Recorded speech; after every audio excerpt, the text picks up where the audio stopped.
Nicolas Sarkozy qui a été incarcéré à la prison de la Santé hier, mardi, en fin de matinée. Donc on va parler de ça et on va surtout parler de tous les soutiens de Nicolas Sarkozy qui sortent du bois. Non, même pas, ils sortent pas du bois, en fait, ils soutiennent Sarkozy depuis le début. Mais là, vraiment, qui sont indignés comme pas permis parce que c'est inconcevable pour eux qu'un président de la République, l'homme le plus sacré de la Ve République, celui qui a la fonction suprême, c'est comme ça qu'on appelle, on appelle ça la fonction suprême, quoi. Donc pour toute une partie de la classe politique, qu'on pourrait résumer par la droite bourgeoise finalement, ils trouvent ça vraiment indigne que quelqu'un comme Sarkozy puisse finir en prison. Et donc on va un petit peu parler de ça et voilà. Complètement. Et puis c'est vrai que cette défense de Sarkozy par ses alliés de toujours, d'abord dévoile en fait que la droite n'est pas la défenseur de l'ordre comme souvent elle aime se montrer, défenseur de la justice, etc. Non, au contraire, ils se permettent tous les affronts, toutes les attaques, notamment contre les magistrats. Et puis moi, ce que je trouve indécent, mais on y reviendra, c'est de montrer en fait Nicolas Sarkozy comme la figure représentative de la République. Enfin, alors oui, il a été président de la République, mais ce que je déteste dans ces éléments de langage, c'est souvent de montrer, regardez, c'est la fonction qui est attaquée. Non, en fait, c'est pas la fonction. C'est justement un homme qui n'a pas été à la hauteur de la fonction, et donc en l'envoyant en prison, on défend aussi la fonction. Et donc la République, ça rattrape ses saloperies, quoi, on pourrait dire ça comme ça. Ouais, c'est ça. Mais bon, on va passer en revue tous ces arguments, mais c'est vrai que cette défense-là est absolument insupportable, mais aussi bien souvent la couverture médiatique, parce que là, c'est hallucinant ce qui se passe, c'est vraiment hallucinant. De ce côté-là, on se rapproche quand même vachement de la couverture, on le disait en introduction, mais de la couverture people en fait. Alors, est-ce qu'il va bien dormir, est-ce qu'il va pouvoir aller à la cantine, est-ce qu'il va pouvoir avoir de la visite, et les rideaux de quelle couleur, enfin, il n'y a pas de rideau d'ailleurs, mais c'est largement insupportable parce qu'on en oublie les faits, on en oublie pourquoi il est condamné et pourquoi donc il est à la prison de la Santé aujourd'hui. C'est comme si le traitement médiatique de ces affaires, c'était 49% de presse people en mode quelle est la couleur de ses draps en prison. Après, c'est vrai qu'il y a un côté fascinant. Le français moyen, on va dire, dont on fait partie, a quand même une certaine curiosité pour savoir à quoi ça va ressembler le séjour en prison d'un ancien président de la République et de Nicolas Sarkozy, sachant qu'en plus, comme je disais tout à l'heure, c'est un genre de feuilleton judiciaire qui dure depuis longtemps. Moi, pour vous donner mon rapport à ça, par exemple, je sais que je me suis abonné à Mediapart en 2018, début 2018, janvier ou février, et voilà, j'étais encore qu'un jeune gauchiste qui suivait assez peu l'actu, mais qui était quand même politisé, bref.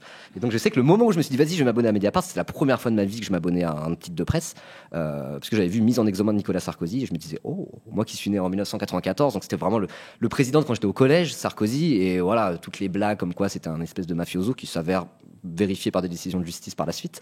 Je me suis dit, waouh, Sarkozy mise en examen. Moi, je sais que ça m'a poussé à lâcher mes premiers euros pour un abonnement à un quotidien national. C'était pour cette raison-là. Donc, je veux dire, on a tous effectivement cette curiosité-là parce que c'est un événement assez incroyable et même peut-être historique qu'un ancien président de la République soit incarcéré et qu'en plus, il aille vraiment en prison, que ça soit pas une peine aménagée. Donc, je peux comprendre qu'effectivement, il y a un aspect assez people là-dessus, mais ça prend le dessus sur tout le reste. Donc, je dirais que c'est 49% de presse people, 49% d'éléments de langage des défenseurs de Nicolas Sarkozy, et ça nous laisse 2 petits pourcents pour parler du fond de l'affaire, quoi. Complètement. Et c'est marrant, je rebondis juste sur ce que tu disais par rapport à cette anecdote et à l'abonnement à Mediapart, parce que moi, mon premier souvenir de presse, c'est pas Mediapart, peut-être que ça va hurler dans le chat, mais c'était Marianne, mais c'était en 2007, j'étais encore jeune, mais mes parents étaient abonnés à Marianne. Et c'était un peu plus de gauche que maintenant. C'était oui, largement, très largement. C'était avant l'anti-wokisme, donc c'était un petit peu différent. Très largement. Et je peux le dire parce que j'ai bossé à Marianne quelques années. Voilà, personne n'est parfait. Mais après, t'es parti quand il y avait Natacha Polony, oui, c'est ça. Ça va. Mais mon premier souvenir de presse, c'était Marianne, et c'était Le Voyou de la République. Je sais pas si tu te souviens de cette d'accord, une. Et c'était, mais à l'époque, c'était plutôt parce qu'en fait, il y avait ce côté, il y avait ces déclarations sur la racaille justement. Il disait, vous en avez assez de la racaille, on va vous en débarrasser, le Karcher, tout ça. Le Karcher, etc. Et donc Marianne avait retourné le truc en disant la racaille de la République, c'est lui, parce qu'il salit la fonction, etc. Donc ça a amené déjà, à l'époque, il n'était pas question de procès, de condamnation, etc. Mais c'est marrant comme Sarkozy finalement nous réunit tous, tu vois. En tout cas dans cette quasiment tous. Du côté des souvenirs, en tout cas. En tout cas, j'ai vu, il y a un sondage. Bon, après, il faut se méfier des sondages, mais ce sondage-là est assez simple. En tout cas, la question est va assez droite au but. Apparemment, il semblerait que 75% des Français disent que c'est une très bonne chose que Sarkozy soit en prison actuellement. Donc on voit que tout se cirque sur les médias. T'as l'impression que 95% des Français sont indignés de l'incarcération de Nicolas Sarkozy, alors qu'en fait c'est une petite minorité. Et quand on voit le profil de ceux qui le défendent, soit c'est de l'extrême droite, soit c'est sa famille politique, ce qui est assez logique, soit c'est le ministre de la Justice, mais ça c'est encore une autre histoire, ou alors vraiment c'est la bourgeoisie. Le rassemblement organisé par Louis Sarkozy dans le 16e arrondissement, c'était vraiment c'était la bourgeoisie. Là, les habitus de classe des participants au rassemblement se voient directement. Quoi. Mais le sondage dont tu parles, il est hyper intéressant parce qu'il teste aussi le fait que Macron ait reçu Sarkozy avant du coup d'être incarcéré. Et en fait, là aussi, les Français ne comprennent pas, ne tolèrent pas, sauf évidemment à droite et à l'extrême droite, mais sinon, et encore, ça reste assez modéré de ce côté-là. En fait, en gros, t'as 3/4 des Français qui veulent que Sarkozy soit traité comme les autres, et donc trouvent ça tout à fait normal qu'il aille en prison, qu'il soit condamné, etc., etc. Par contre, après, ils trouvent ça indécent, à la fois la défense des sarkozystes, mais aussi l'attitude de l'exécutif, donc Emmanuel Macron, mais aussi Gérald Darmanin qui a annoncé qu'il irait le voir, qu'il irait voir son ami, alors qu'il est ministre de la Justice. Il faut quand même le rappeler. Que le président et le ministre de la Justice soient tous les deux entretenus avec Sarkozy avant son départ en prison, il y a rien qui va, c'est assez choquant. C'est pas tous les délinquants qui ont droit à ça. Non, ça c'est clair. Alors pourtant, le délinquant moyen entre guillemets qui en tout cas est dans le même cas de figure que Nicolas Sarkozy, a le même traitement dans l'ensemble que Nicolas Sarkozy, c'est-à-dire une incarcération immédiate pour des faits à peu près similaires. Donc il y a Mediapart, justement, on en parlait, qui a fait une super infographie par rapport à ça. Nicolas Sarkozy en prison, comme 90% des condamnés dans sa situation. Donc là, il y a cette infographie qui est très très bien. Après une instruction, 2/3 des peines sont immédiatement exécutées. Donc après une instruction, ça veut dire que c'est une exécution immédiate suite à une condamnation en première instance, mais avant un procès en appel. En gros, c'est ce cas de figure-là. Celui de Nicolas Sarkozy qui a fait appel, donc qui est à nouveau présumé innocent, mais il est présumé suffisamment dangereux pour la République pour qu'on le mette sous les barreaux, derrière les barreaux finalement. C'est un peu l'idée. Et en fait, ça c'est le cas de 67% des gens qui sont dans cette situation. Souvent pour des faits bien moins graves, évidemment. Là, on va en parler juste après, des faits concrets qui lui sont reprochés et qui sont les victimes dans l'affaire. On va aller voir un petit extrait de Fabrice Arfi pour ça. Donc là, vraiment, on va parler pas mal de Mediapart. Évidemment, c'est leur domaine. Ça fait 15 ans qu'ils mènent des enquêtes sur Sarkozy, etc. Donc 67% des gens dans la situation de Sarkozy partent en prison dans la foulée, en exécution provisoire. Et cette stat est encore plus impressionnante. 9 peines sur 10 s'appliquent immédiatement lorsqu'elles sont supérieures à 2 ans. Donc voilà, les peines qui commencent à être un peu sur de la peine lourde. 5 ans ferme non aménageable. Normalement, 90% des Français qui prennent ça, ils vont en prison direct. Même sans être en différé. Ils sortent du tribunal, hop là, en taule direct. Donc Sarkozy n'a pas eu un traitement de défaveur. C'est pas les juges rouges qui se sont dit on va se venger parce qu'on n'aime pas Nicolas Sarkozy, etc., etc. Non, il a été traité comme n'importe quel justiciable. C'est comme ça qu'on dit. Justiciable dans sa situation.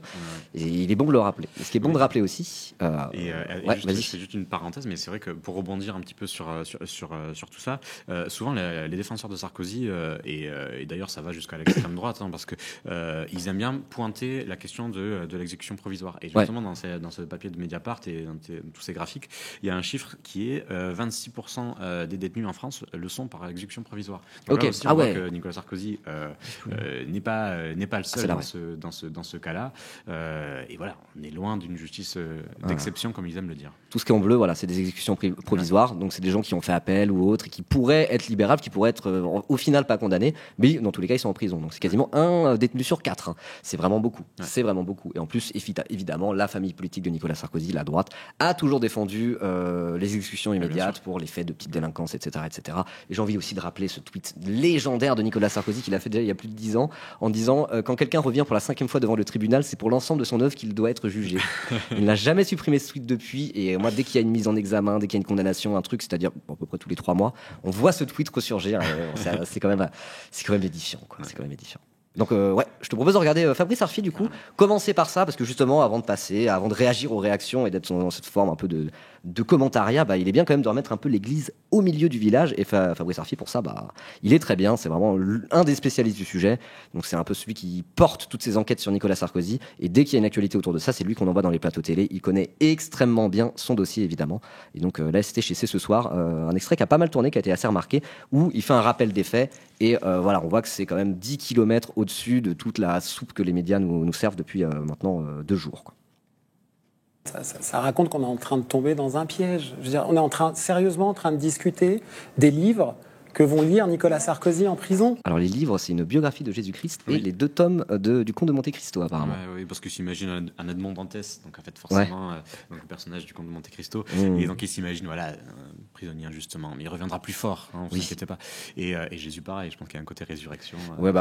Si vous n'avez pas compris le message, vraiment il est bien souligné. Oui, il est bien souligné. Et le fait qu'il prenne que 3 livres, c'est peut-être qu'il n'a pas prévu de rester 5 ans, parce que s'il a que 3 livres à lire en 5 ans, il va un peu s'ennuyer. Peut-être qu'il a prévu de rester 1 mois et demi, le temps de perdre 2-3 kilos et pouvoir partir pour mauvaise santé, un peu comme son ami et collègue Patrick Balkany a fait avant lui. alors qu'il a été condamné pour association de malfaiteurs, pour avoir négocié un pacte corruptif avec un terroriste qui a du sang français sur les mains. Enfin, sérieusement, et on est en train de parler de savoir si c'est le Jésus du pardon, si c'est le Jésus de la résurrection, si Monte Cristo il va se venger de tout le monde quand il va sortir de la prison. Alors pour répondre à votre question, pourquoi il y a débat ? Pourquoi il y a débat ? Ou émotion. Ou émotion ? Mais parce qu'on n'était que 8 journalistes à suivre le procès. Pas une seule télé. En France, il y a beaucoup de chaînes d'information en continu. Pas une seule n'a suivi la totalité des audiences. Et donc après, il y a un jugement qui tombe, qu'on dit historique, on dit on comprend rien. Ah oui, on comprend rien parce qu'on n'était pas là. Et donc du coup, qu'est-ce qui prend ? C'est l'émotion. Et qu'est-ce qui raconte l'émotion ? C'est la scénarisation et le sens de la symbolique, très bien expliqué par Alexandre Devecchio, que maîtrise à merveille Nicolas Sarkozy et ses soutiens. Et c'est normal. Ils sont même payés pour ça. Mais en face... On sent qu'il est bien emporté. Moi, j'ai quand même vu pas mal de passages de Fabrice Affi sur les plateaux télé. Là, il a une manière de parler, il est un peu plus en colère, quoi. On sent indigné. Ouais, on comprend. Ça fait des semaines. Je l'avais vu sur Inter aussi, où pareil, il était face à 3 personnes qui étaient en défense de Sarkozy en disant que c'est indigne. La République, quelle indignité. Calme. Mais je comprends qu'au bout de quelques semaines, on ait envie de s'importer. Et il le fait très bien parce qu'il reste très modéré. Comme un journaliste de Mediapart, avec cette approche un peu prise de hauteur. Mais ouais. Et puis surtout, c'est une indignation saine et qu'on partage, quoi. Là, quand on voit ces extraits-là, c'est pour ça qu'il a beaucoup tourné aussi sur les réseaux sociaux. Bon, là, on voit le 11 400 likes sur Instagram, mais il a tourné absolument partout. Ça fait du bien de voir ça à la télé parce qu'il dit tout haut ce que beaucoup de Français pensent tout bas, en mode mais qu'est-ce que c'est à quel niveau de foutage de gueule on est. Franchement, les médias et les soutiens de Sarkozy, c'est indigne, quoi. Quelle indignité, comme a lui-même dit Sarkozy pendant le débat. Face, la force, la brutalité des faits, elle est où ? Elle est nulle part. Elle est nulle part. Et je vais vous en donner un exemple concret. Voilà. Vous savez qu'on a un ministre de la Justice, Gérald Darmanin, qui a d'ailleurs annoncé qu'il allait visiter Nicolas Sarkozy en prison. S'il fait ça avec tous les détenus de France, il va être très peu occupé à son ministère, qui a dit qu'il allait mettre les victimes au cœur de sa politique pénale. Bien, il y a des victimes dans cette affaire dont on ne parle jamais, qui sont occultées, qui ont été... Il a dit sur France Inter mardi, le même matin que l'incarcération de Nicolas Sarkozy, il a passé bien plus de temps au final à parler de Nicolas Sarkozy et comment c'était son pote et il allait le voir en prison, que de parler de son nouveau truc, de sa nouvelle lubie, de dire mettre les victimes au centre. Donc on va pareil, à quel point c'est vraiment nauséabond ce qui se passe, quoi. Et oui, donc quelle victime effectivement pour ce procès Sarkozy. Bon, alors pour ceux qui n'ont pas suivi, il y a des victimes. Là, on est sur quelque chose, c'est grave. Jamais. Qui sont occultés, qui ont été reconnus comme victimes par le tribunal de Paris. C'est les familles de victimes du décédiste d'UTA. Précisément, celles qui sont victimes du terroriste avec lequel sont allés négocier, d'après le tribunal, et Brice Hortefeux et Claude Guéant, sous l'autorité et pour le compte, je reprends l'expression du tribunal, de Nicolas Sarkozy. Elles sont appelées nulle part à témoigner sur les plateaux. Nicolas Sarkozy, solidairement avec Brice Hortefeux et Claude Guéant, doit leur verser des dommages et intérêts. Et on est en train de se dire, il va lire Monte Cristo et lui-même convoque le fantôme du capitaine Dreyfus. Sérieusement, c'est ça le niveau du débat public. Ah, j'avais oublié cette histoire de Dreyfus, que Sarkozy lui-même se compare à Dreyfus, vraiment un niveau d'indignité rarement atteint en France, quoi. Et à son rassemblement de soutien, je sais pas si on le verra dans l'extrait tout à l'heure, j'avais entendu quelqu'un, parmi les soutiens, crier « J'accuse !» en se prenant comme ça pour Émile Zola. C'est vraiment, quand on regarde ce que ça a été que l'affaire Dreyfus dans l'histoire française et dans la fin du 19e siècle, le début du 20e siècle, c'était hyper structurant dans la vie politique française. C'est un peu la naissance du nationalisme moderne, etc. C'est vraiment, pour qui s'est un peu intéressé à l'histoire moderne de la France et à l'affaire Dreyfus, enfin, c'est d'une indécence rarement égalée que de se comparer à Dreyfus dans une situation où là, il a été clairement condamné sur des faits avérés, tribunal à l'appui, quoi. Mais oui. Non, mais c'est indécent, c'est une insulte à l'histoire de France, une insulte aux victimes. Et Fabrice Arfi montre aussi très bien, entre les lignes, de quelle collaboration peut bénéficier aussi Nicolas Sarkozy pour imposer son récit. C'est vrai que nous-mêmes, en préparant, en regardant un petit peu les séquences, on tombait à chaque fois sur les médias Bolloré, notamment, par exemple. Qui on a Europe 1, tout beau, tout neuf. Bon, ça c'est un peu différent, c'est le truc d'Hanouna. CNews, BFM TV et Snapchat, mais ça c'est autre chose aussi. Et encore CNews. Donc c'est surtout CNews, Europe 1. Vraiment, effectivement, Bolloré TV est le plus gros relais de la défense de Sarkozy, alors que c'est même pas censé être tout à fait la même famille politique. Comme quoi, là, on la voit, la convergence droite-extrême droite, encore une fois. Complètement. Et puis, il faut se souvenir aussi de la une du JDD avec l'interview donc, du journal du dimanche, propriété de Vincent Bolloré, avec Nicolas Sarkozy qui promet de revenir, revanchard, qui charge les juges, etc. Enfin, c'était déjà en marche. Non, c'était pas ici. Ce combat, je le mène pour l'état de droit. là encore, on est dans de l'indécence absolue. Et donc voilà. Enfin, je trouve que cette colère, elle est saine, comme dirait Ségolène Royal. Oui. Cette colère, elle est saine et elle fait du bien. Elle permet de replacer un petit peu le débat où il doit être. Et ça permet aussi de reparler des faits, parce que c'est vrai que les faits, encore une fois, on n'en parle pas. Sur tous les plateaux, on va regarder tout à l'heure, mais on va regarder une séquence tout à l'heure de chez Hanouna, mais on pourrait dire oui, mais Hanouna c'est grand guignolesque, etc. Et pourtant c'est complètement significatif de la couverture générale des médias de l'incarcération de Nicolas Sarkozy, c'est-à-dire du pathos, du mélo, des micro-détails dont on se fiche, des témoignages de proches qui vont être tristes parce qu'en fait il va pas être là pendant 3 semaines et qui va lire Comte de Monte Cristo tranquille dans sa cellule. Enfin, c'est absolument insupportable. Et au-delà de ça aussi, on ne parle pas non plus des privilèges dont va jouir aussi Nicolas Sarkozy, parce qu'on le montre comme une victime absolue du système, de la justice rouge, etc. Mais qui, en France, peut venir à aller en prison accompagné de proches dans la cellule d'à côté. Enfin, là, c'est pas des proches, c'est deux agents de sécurité. Mais par exemple, ça dit quelque chose. Il a un traitement qui est différent. Alors après, on pourrait dire, en tant qu'ancien président, il serait particulièrement en danger, etc. On peut l'entendre, mais en tout cas, force est de constater qu'il a un traitement qui n'est pas le même que le détenu moyen en France.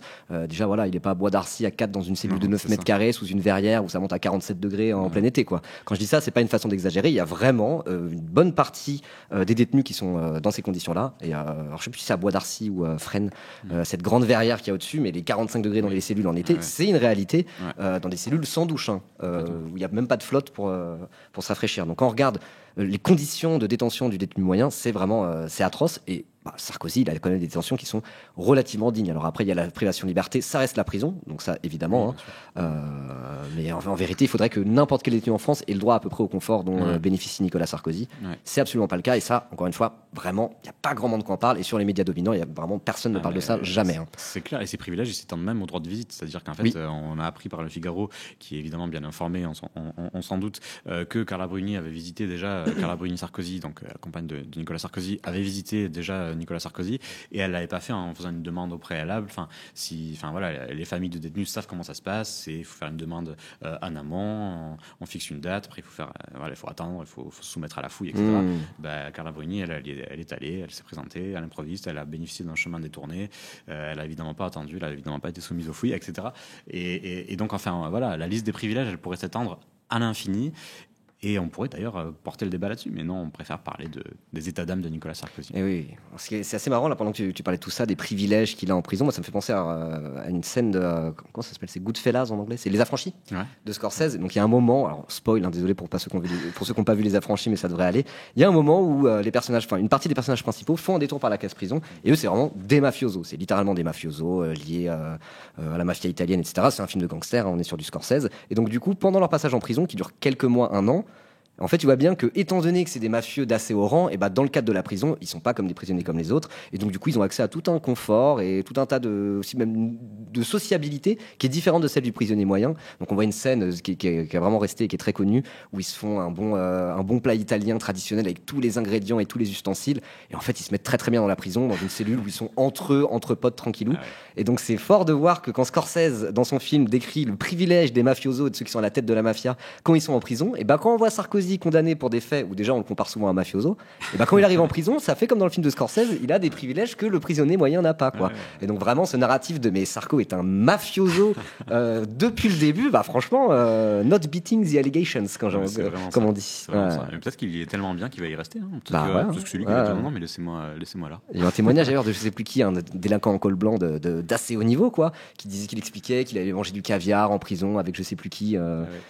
J'ai plus l'info exacte, si quelqu'un dans le chat a le nom, mais on est sur des trucs comme ça, quoi. On se croirait dans un film de Scorsese, c'est assez fou. C'est exceptionnel.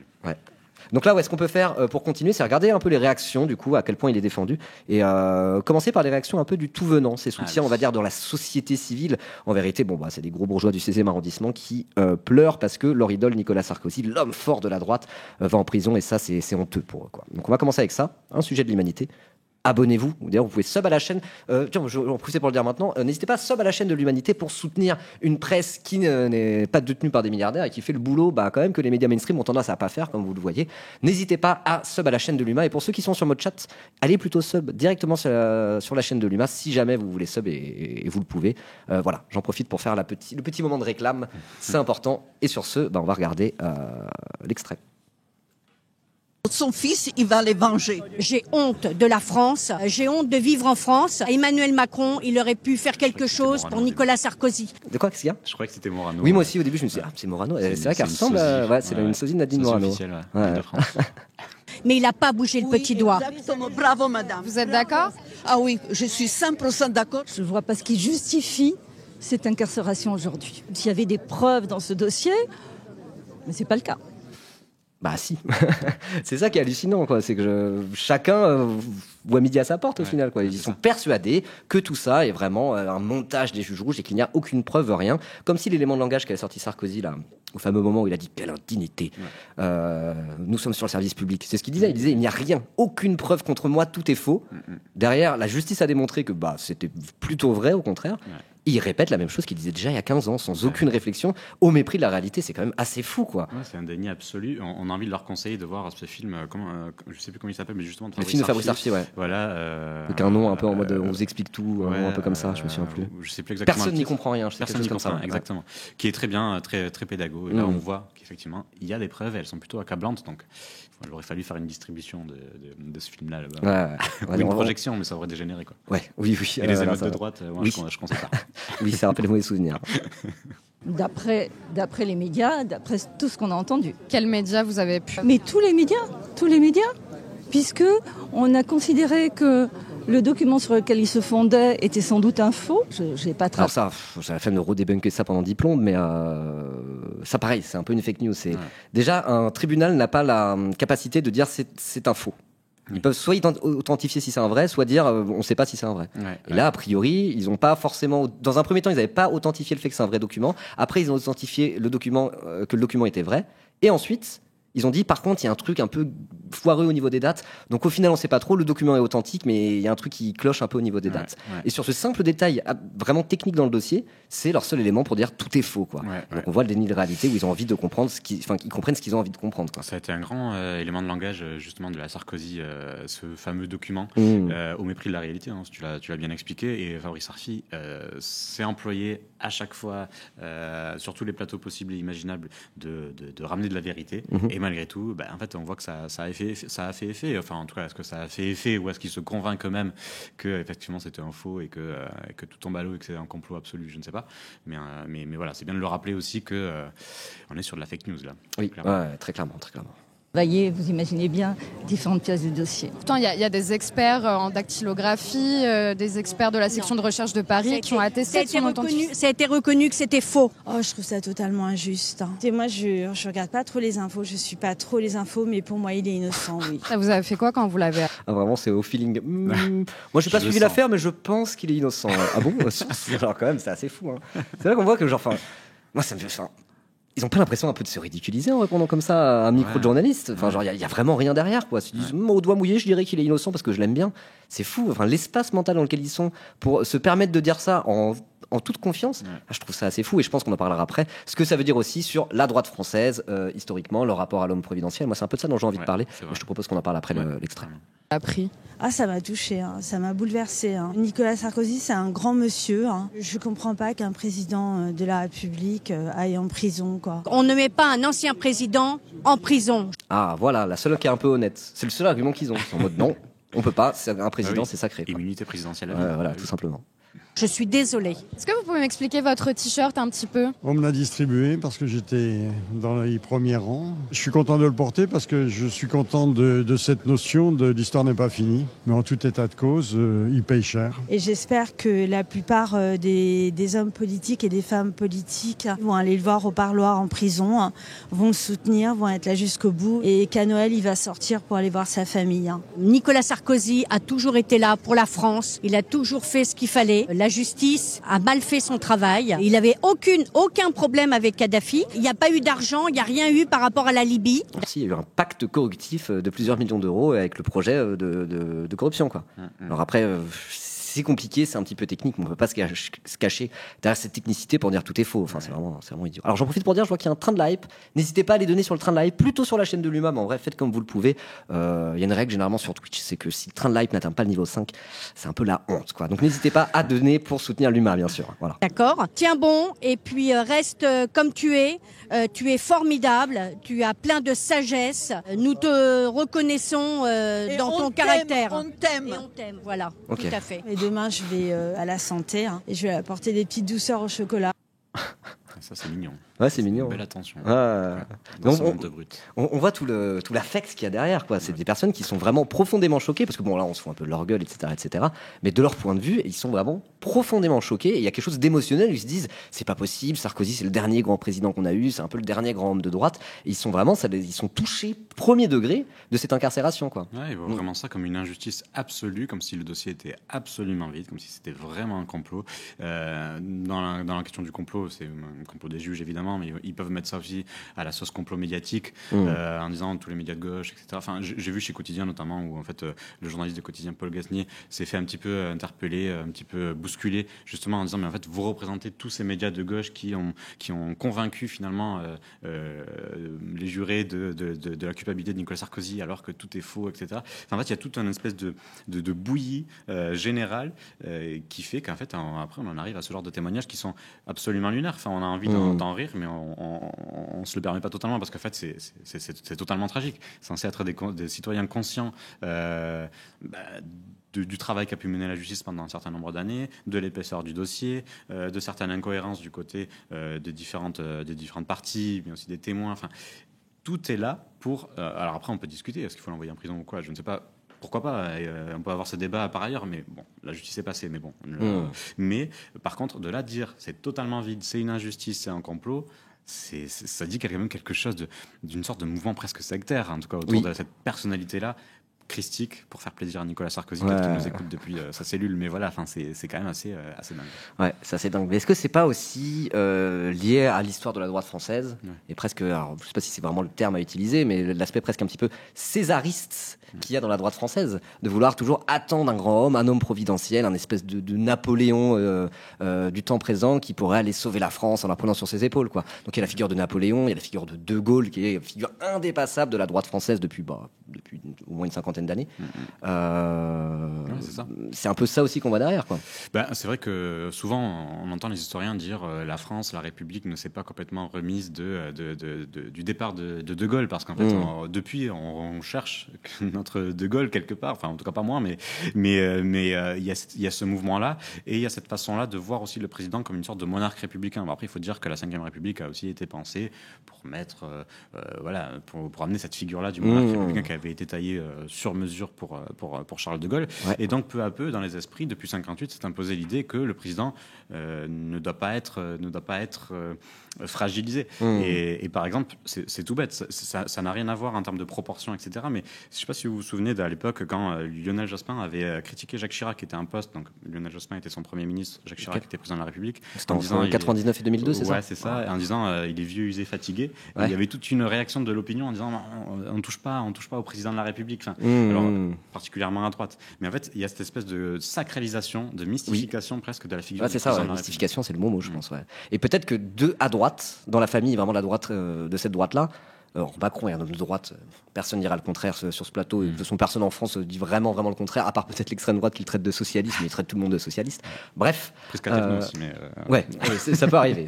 Mais je veux dire, bon, voilà, mais c'est pas quelqu'un qui appartient à la famille politique de Nicolas Sarkozy. Et donc, du coup, il y a eu qui comme grande figure un peu providentielle dans cette famille politique depuis Nicolas Sarkozy? Moi, j'en vois pas trop. En tout cas, pas au niveau de Sarkozy, quoi.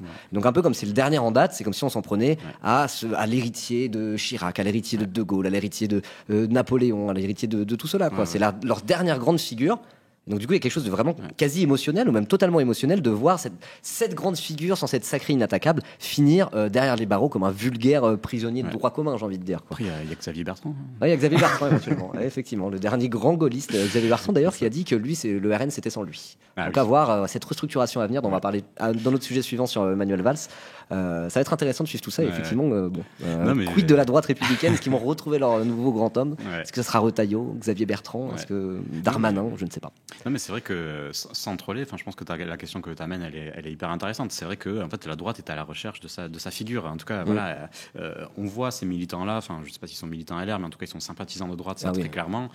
Se chercher, en tout cas, pas se chercher une figure tout de suite, mais en tout cas, se raccrocher à cette figure tutélaire, à cette figure d'autorité, à ce qu'il a pu incarner. Et d'ailleurs, j'ai vu dans d'autres sujets qu'il récitait souvent son action comme une sorte de parole d'évangile en disant oui, mais en 2007, heureusement qu'on l'a eu pendant la crise économique. Puis je sais plus. Ah oui, il parlait aussi de Human Bomb quand il était maire de Neuilly, qu'il avait participé aux négociations pour faire libérer les enfants. Du coup, il récite tout ça comme une sorte de parole d'évangile. Il se raccroche à lui comme une figure intouchable, parfaite, celle qui quelque part leur a montré la direction, les a appris à marcher presque. Et aujourd'hui, la question se pose à qui vont se rattacher. C'est vrai qu'aujourd'hui, on a l'impression que Bruno Retailleau essaie de s'inscrire dans ces pas-là. On le voit, il essaie de... d'abord, il crache pas totalement sur le bilan Sarkozy, donc il essaie de soigner malgré tout cette frange-là nostalgique de l'époque Sarkozy, donc 2007-2012.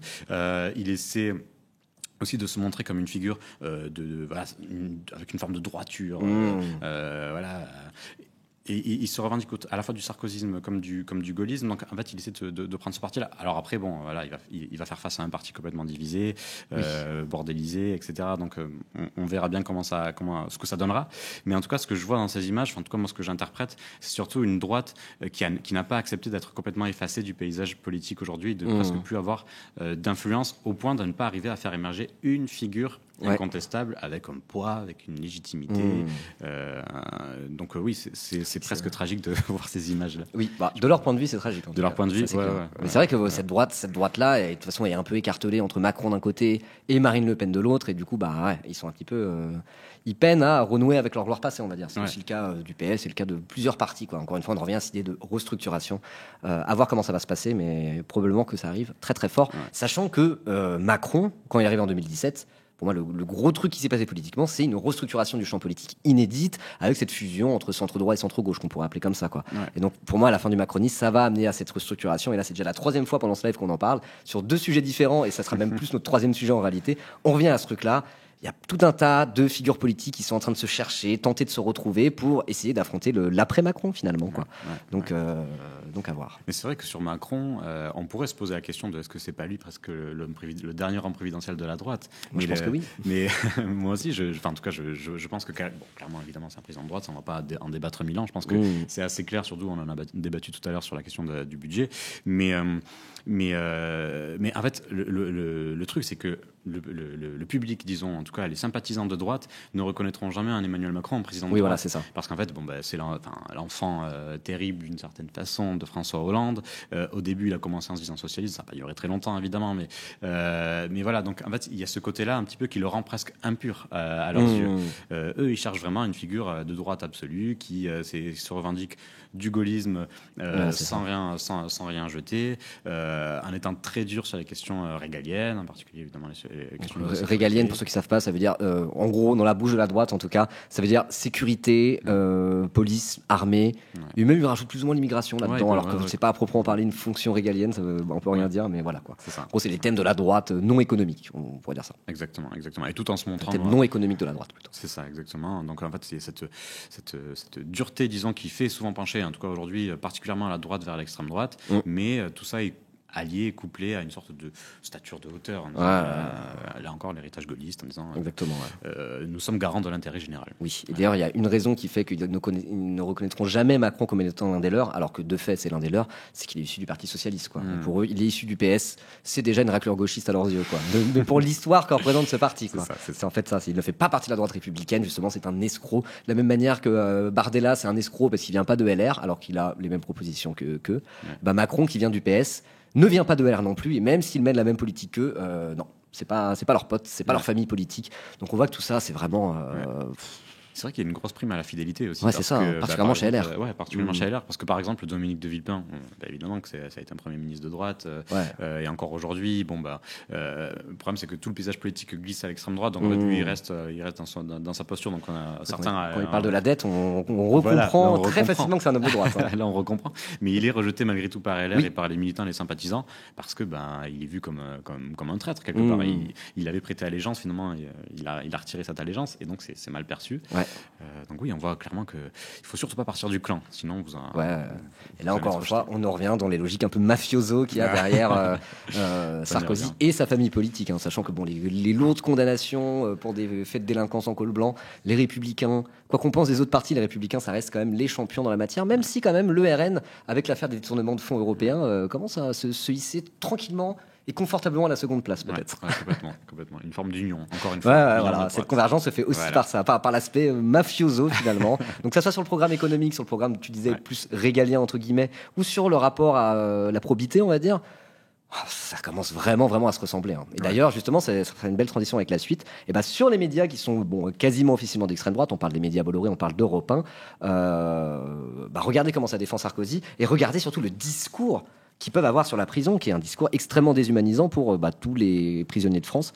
Et donc, du coup, c'est pour cette raison-là qu'ils estiment que Sarkozy ne devrait pas être un prisonnier, parce que regardez comment ces gens-là parlent des prisonniers, c'est édifiant. Cet extrait a pas mal tourné aussi, parce que c'est assez lunaire. Pour le reste, bien sûr. Attention, trigger warning, Pascal Praud, Gauthier Lebret. Donc faites attention. Si il est trop tôt, parce qu'il est quelle heure là ? Il est encore 12h39. Si pour vous il est trop tôt pour voir des images d'une telle violence, n'hésitez pas à couper le live. Vous pouvez revenir d'ici 3 minutes. Voilà. Que dans ces 10 mètres carrés dans lesquels il est enfermé depuis quelques heures, évidemment que l'homme qu'il est doit souffrir. Pascal, j'ai vécu 48 heures de garde à vue en 1990 avec le même schéma que lui a vécu. C'est-à-dire que la presse m'avait condamné dans l'affaire de Toulon, le procureur criait à l'assassin, il voulait absolument m'envoyer en prison par tout moyen, et c'est un choc pour des gens comme nous. Pour des gens comme nous. Alors, 48 heures de garde à vue, il y a pire dans la vie. Hein. Voilà, je tiens à le dire. Après, ça reste de la privation de liberté, c'est jamais marrant à vivre, mais le nombre de personnes qui font régulièrement des 48 heures de garde à vue pour derrière n'avoir aucune condamnation, ça va. Là, vraiment, on a l'impression qu'ils parlent au nom de tous les condamnés de France face à l'injustice. Mais t'as fait 48 heures de gave, frérot, ça va, on va se calmer 5 minutes, quoi. Mais c'est pas le plus choquant dans ce qu'il dit, écoutez. C'est-à-dire que pour un gangster, c'est un accident du travail. Pour des gens comme nous, c'est terrible. Et c'est terrible quand on sait qu'on est innocent. Et donc, j'ai vécu 48 heures, mais très dur, avec... je m'en suis pas trop mal sorti, mais très dur. Et lui, il va passer quand même, à mon avis, 3 semaines, 1 mois, peut-être. Et attends, il n'est pas censé avoir pris 5 ans ferme ? Pourquoi il passerait que 3 semaines, 1 mois ? C'est déjà bizarre cette histoire. J'avais pas vu l'extrait en entier, mais comment ça se fait ? Comment ça se fait qu'il, dès maintenant, il part sur non, ça devrait être 3 semaines, 1 mois, et c'est déjà trop alors qu'il a pris 5 ans ferme. 5 ans ferme sur cette affaire. Il avait déjà pris 2 ans ferme sur une précédente. C'est vrai qu'il a demandé une demande de mise en liberté. Apparemment, ils sont très confiants sur la décision qui sera rendue, mais oui, 3 semaines. Oh, quel calvaire.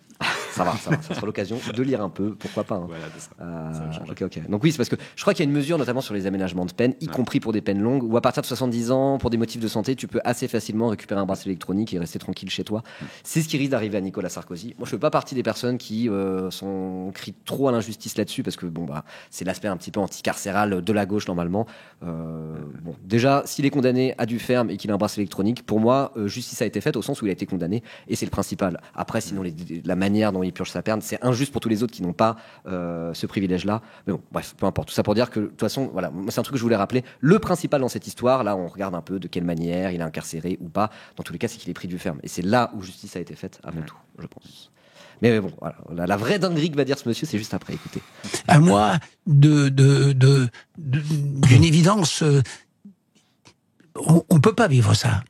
On n'est pas fait pour ça. Nous ne sommes pas des animaux. Être enfermé comme ça, c'est difficile. Et être enfermé en étant innocent, parce que il est innocent, c'est absolument sûr. Alors, il est innocent, bien sûr. Alors, de dire, nous ne sommes pas des animaux, quand c'est une famille politique qui crie à la justice laxiste tous les jours, qui disent on devrait ouvrir plus de places de prison. Dès qu'il y a des prisonniers qui ont des petites activités, il y avait la fameuse polémique parce qu'il y avait du kart qui avait été organisé à la prison de Fresnes, ils disent oh là là, qu'est-ce que c'est que ça, c'est le Club Med, on devrait les mettre au pain sec et à l'eau. C'est vraiment, leur discours est extrêmement carcéral et d'une violence envers tous les prisonniers de France, comme si tout ça c'était que de la sale racaille qui mérite de croupir dans des geôles, quoi. Et à côté de ça, ils disent on n'est pas des animaux. Quand on lit en creux, ça veut dire que les prisonniers de France, le prisonnier moyen en France, lui c'est un peu des animaux, quoi. Ouais, c'est ça. Et quand on voit aussi comment la police et l'institution carcérale peut être un outil de contrôle social raciste structurellement et qui est beaucoup plus sévère, et même la justice en France est plus sévère souvent avec des personnes d'immigration, des Noirs, des Arabes, etc., qu'avec un Français blanc de souche entre guillemets. Et voilà, quand on lit en creux ce qu'il veut dire, c'est un peu sous-entendu. S'il parlait très crûment, ça aurait été nous on est des blancs bourgeois, on n'a rien à foutre en tôle. La prison, on n'est pas des animaux, la prison c'est pour les racailles, c'est pour les Noirs et les Arabes, quoi. C'est vraiment ça qu'on lit en creux. Et la plupart des personnes de gauche, en regardant cet extrait, c'est ce qu'ils ont compris. Je pense que quand je dis ça, le chat est plutôt d'accord avec moi. Donc, enfin, à quel point c'est nauséabond ce discours, c'est quand même extrêmement inquiétant. Ouais, totalement. Si on devait illustrer la lutte des classes, je pense qu'on pourrait montrer cette vidéo-là, parce qu'en fait, il y a une forme de bourgeoisie qui, emploie ces termes-là très crus, en montrant, en disant, d'abord, ils disent les gens comme nous. Donc ça veut dire qu'ils se placent du côté de la civilisation, et de l'autre côté, c'est des animaux, du coup. Ouais. Donc, en fait, est-ce que ça se dit, il les décivilise? En tout cas, il les déshumanise carrément. Là, c'est s'inscrit dans la tradition fasciste et nazie, presque, j'ai envie de dire.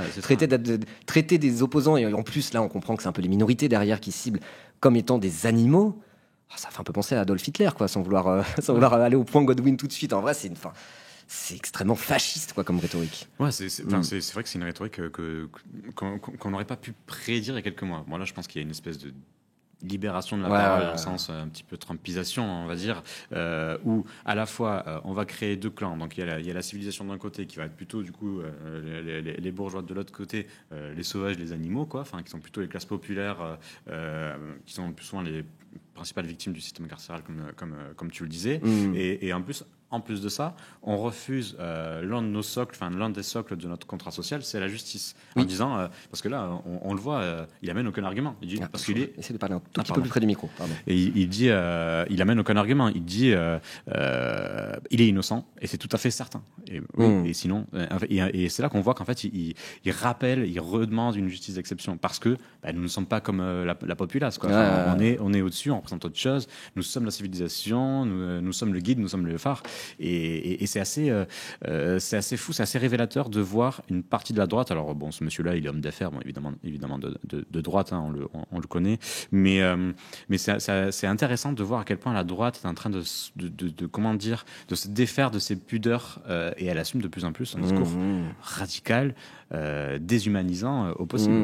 Oui. Alors après, là, on a plein d'autres choses qui vont dans ce sens-là. On en parlait un petit peu tout à l'heure en off, mais bon, on va pas trop aller là-dessus parce que c'est un autre sujet. Mais effectivement, on voit aussi les mutations de l'extrême droite qui sont de plus en plus, qui ont un discours de plus en plus assumé dans la violence. Et c'est un discours qui commence à faire penser, pour certains, notamment on parlait de ça par rapport à Zemmour, son dernier passage sur RTL à la radio pour parler de son bouquin, qui commence à reparler de rechristianisation, d'avoir une vision identitaire, réactionnaire de la France blanche et chrétienne face à l'envahisseur, etc.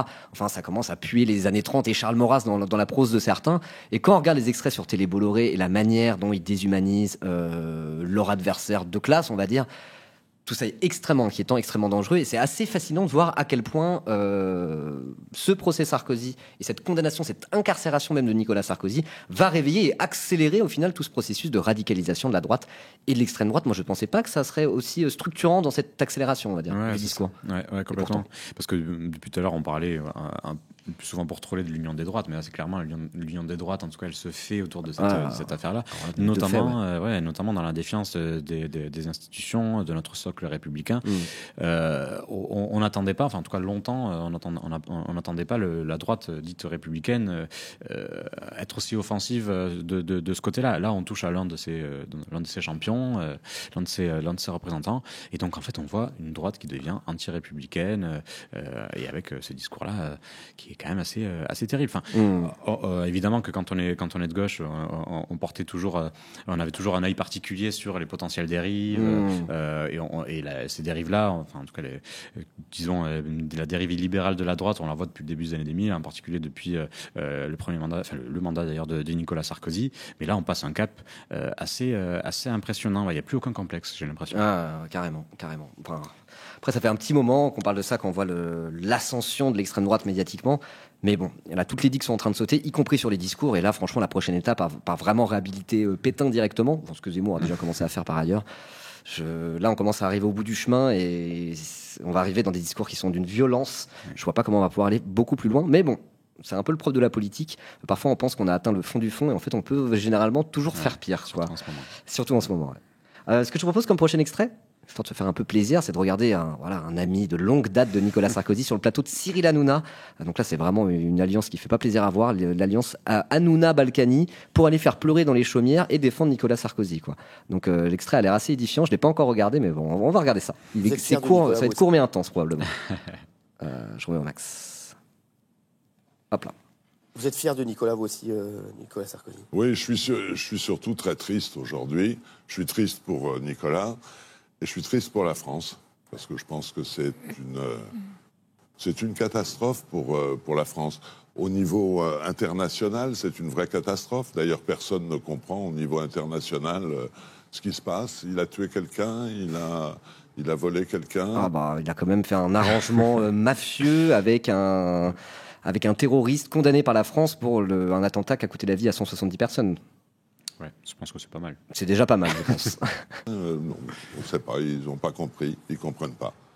Vous êtes fiers nous, on a compris en tout cas. Mais là, on voit le côté parler aux affects des téléspectateurs, quoi. Sachant que Balkany a été condamné pour de la délinquance en col blanc, à de la prison ferme.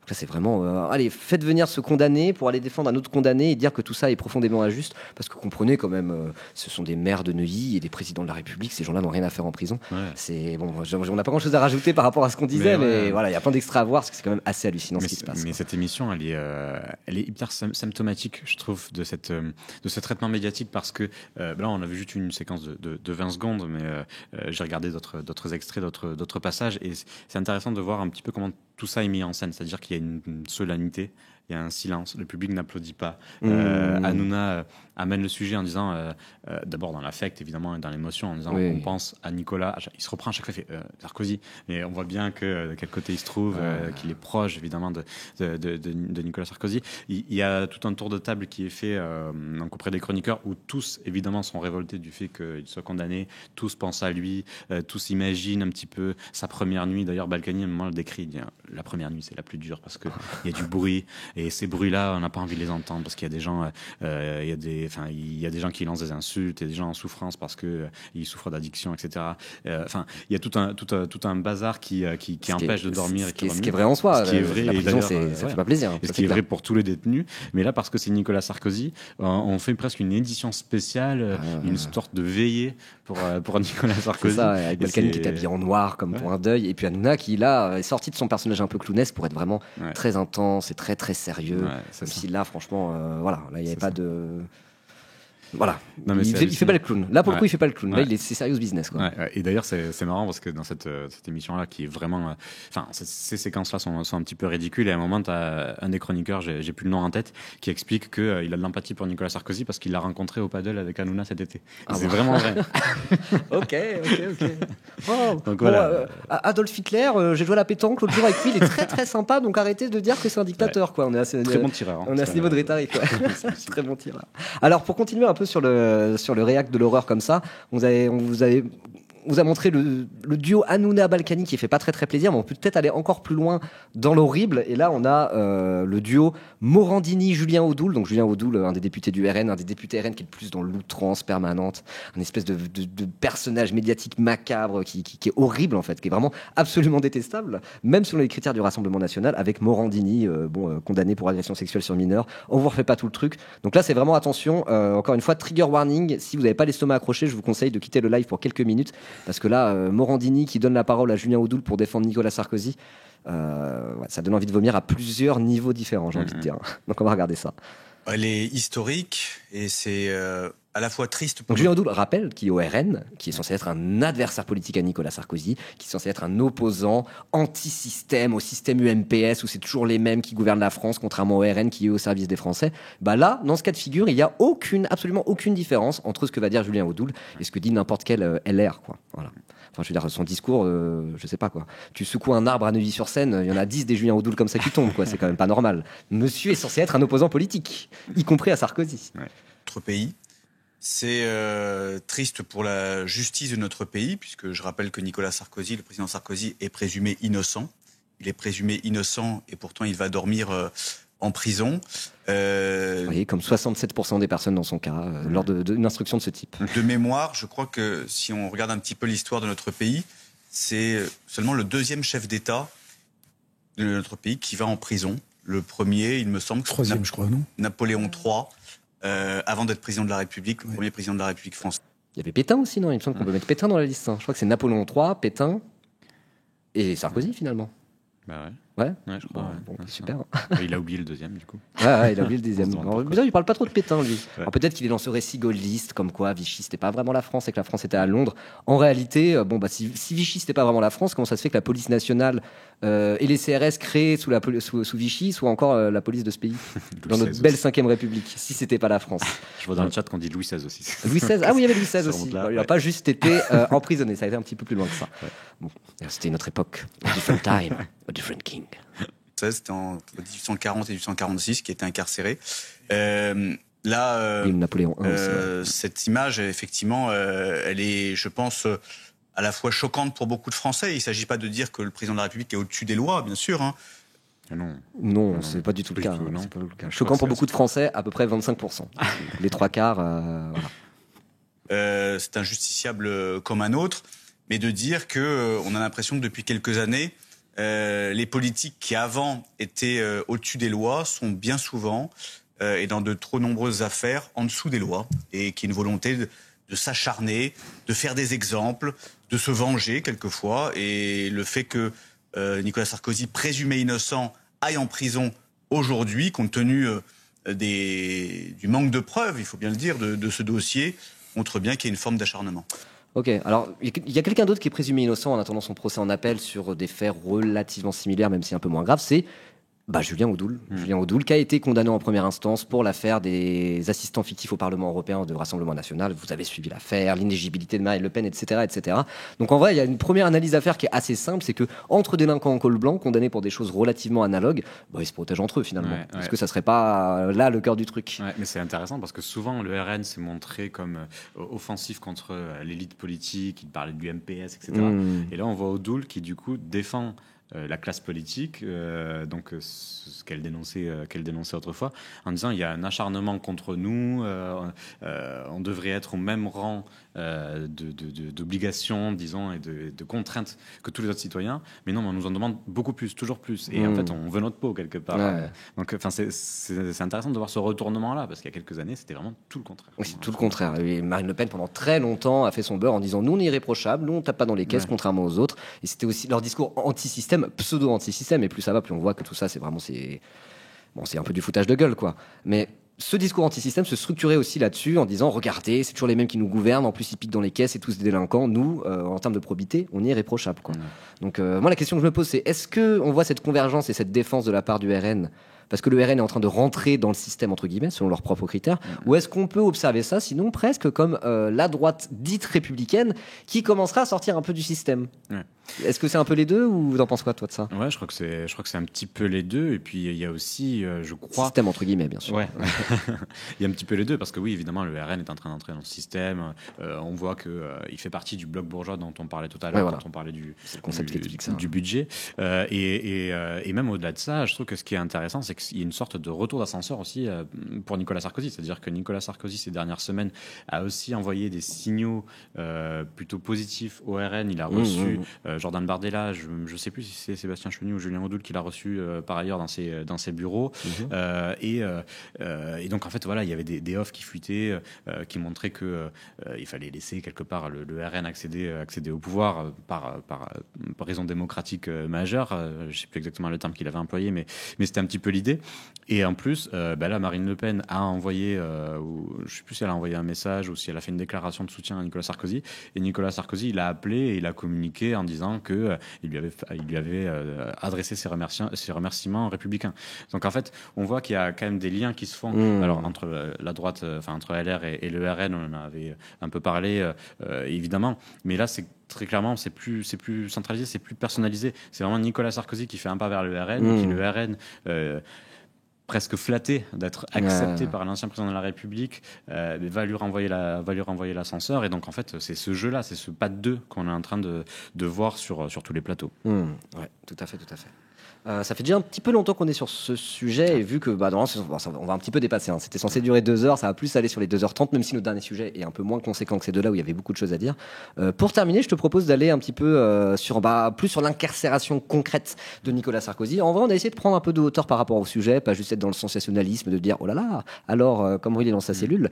Mais bon, quand même, cet extrait-là, il est assez intéressant puisqu'à la base, je crois que c'était un snap sur Snapchat. Alors pour ceux qui savent pas, les prisonniers de France, de manière générale, sont assez actifs sur Snapchat. Il y a toute une partie de Snapchat où c'est vraiment des gens incarcérés en cellule qui utilisent Snap un peu pour raconter leur vie, communiquer entre eux. T'as presque comme une sociabilité des incarcérés de France qui se crée sur Snapchat. Parfois on voit des extraits, des choses tournées comme ça. Et là moi je trouve ça vraiment saisissant parce que du coup c'est un peu ce lore-là entre guillemets de Snapchat des prisonniers de France. Sauf que là, du coup, c'est Nicolas Sarkozy, ancien président de la République, est vraiment intégré dans le snap game, j'ai envie de dire, des prisonniers de France. Et moi, je trouve ça vraiment assez incroyable comme moment. Donc, on va regarder ça, cet extrait de 30 secondes, et la réaction du garde des Sceaux, du ministre de la Justice actuel, le camarade et ami et presque élève de Nicolas Sarkozy. J'ai nommé Gérald Darmanin, bien sûr. Voilà. Donc, Gérald Darmanin qui réagit à des Snapchats qui impliquent Nicolas Sarkozy. Je trouve quand même qu'on vit une époque formidable. Sarko, il est juste là, quartier isolé. Il est tout seul en cellule. Il vient d'arriver mardi 20 octobre 2025. Il va passer une mauvaise détention. Juste à côté, il y a le mitard. En dessous, c'est le mitard. Lui, il est juste au-dessus. Et on est au courant de tout. On va venger Kadhafi. On est au courant de tout, Sarko. Sarko, Ziad Tekedjin, on est au courant. Rends les milliards de dollars. Voilà. Il y avait un autre extrait en pleine nuit qui était encore plus impressionnant, mais je sais plus lequel c'est. Faudrait que je le retrouve. Attendez, je vais essayer de le retrouver. Cet autre extrait, mais attends, je regarde. Sarkozy. Mais c'est vrai que tu parlais d'époque formidable. C'est vrai qu'on s'attendait pas à voir ce genre de séquence tournée sur la. Voilà. On va pouvoir voir la séquence de nuit. Ouais, c'est encore plus impressionnant. Et là on voit, alors c'est quoi, c'est un live snap ça? Je reconnais pas très bien. Non, c'est peut-être TikTok, c'est peut-être TikTok. Bon bref, peu importe. En tout cas voilà, c'est ce lore-là on va dire. Appelle Sarko. Attends, on va le réveiller frère. Envoie un nom si tu veux que je l'appelle, ta crise c'est gratuit ou quoi?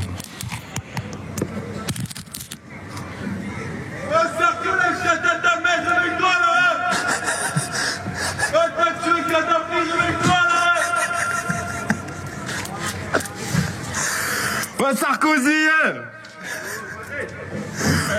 ouais Nicolas.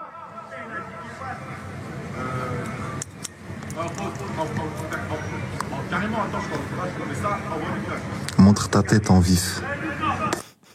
Donc c'est quand même marrant avec les petits commentaires qui défilent en dessous. Enfin marrant au sens c'est assez impressionnant quoi avec les commentaires en dessous en mode genre oh il est en train de parler à Sarko et c'est vraiment ce qui est en train de se passer. Et donc quand on voit effectivement toute l'indignation des soutiens de Nicolas Sarkozy et qu'on regarde cet extrait là. Moi, cet extrait-là, il m'a pas choqué, mais il m'a assez impressionné parce que je me suis dit, ah oui, c'est bien réel. Nicolas Sarkozy est bel et bien en prison. C'est pas pour rigoler, c'est pas du fake, à tel point qu'il se fait interpeller à travers la cour de la prison par des détenus un peu plus habitués à ça que lui, quoi. Donc c'est dommage qu'ils répondent pas. J'aurais adoré qu'il hurle quelle indignité, je sais pas, un truc comme ça. Alors, quelle indignité. Nous sommes à la prison de la santé. Non, mais c'est vrai que tout ça n'est que mensonge. Une séquence folle. Enfin, c'est vrai que là, c'est concret. Et j'imagine la tête de Pascal Praud quand il a vu ça. Voilà, c'est ça. On repense à tous les soutiens qu'on a montés depuis tout à l'heure. Je pense, nous, ça nous fait sourire, mais il y en a qui voient ça et qui sont profondément outrés et qui trouvent que c'est absolument inacceptable, quoi. Et quand on repense à l'autre qui disait, nous ne sommes pas des animaux, probablement que lui regarde cet extrait-là en se disant, les voilà les animaux qui gueulent sur notre beau Sarkozy. Sur la République. Donc voilà, nous, ça nous fait un petit peu ricaner parce que l'extrait est vraiment super impressionnant, mais il y en a, je pense que ça leur fait péter un câble, notamment, apparemment, le ministre de la Justice lui-même, ce qui est quand même, pareil, un fait politique, je pense. Qu'on peut observer, donc c'est un peu le dernier extrait, puis on finira cette séquence là-dessus, parler de Gérald Darmanin, donc vraiment le mentor de Gérald Darmanin, quasiment c'est Sarkozy.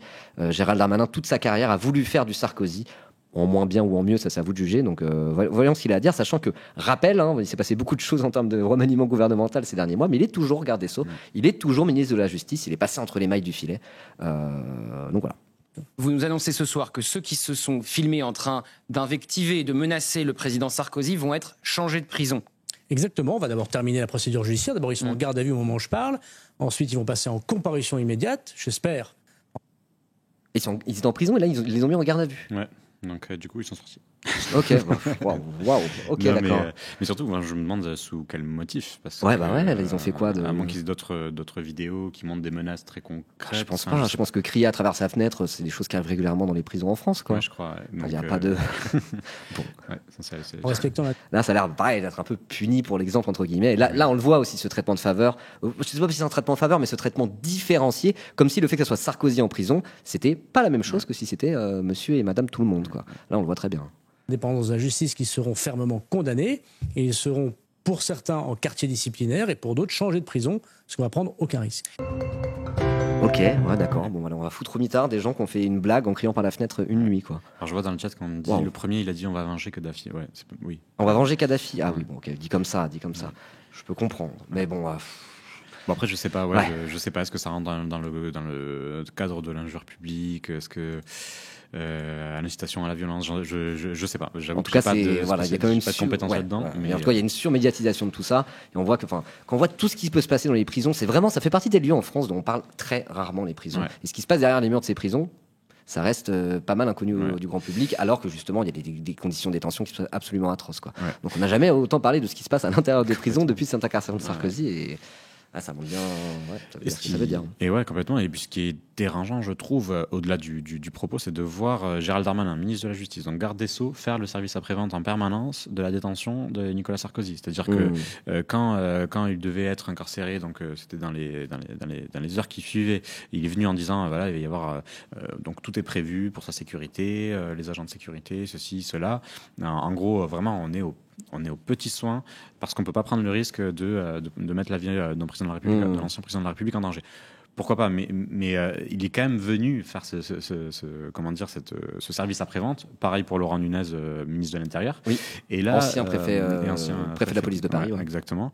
Et là, même chose. Il y a 2 snaps qui tournent sur les réseaux et tu as le ministre de la Justice, qui vient sur les plateaux pour dire on sait qui c'est, on les met en garde à vue, on va les poursuivre. Enfin, sur les plateaux, d'ailleurs, c'était Europe 1, si je dis pas de bêtises. On était encore sur TV Bolo, si je dis pas de bêtises. Ouais, c'est ça. Ouais. C'est News Europe 1, je crois.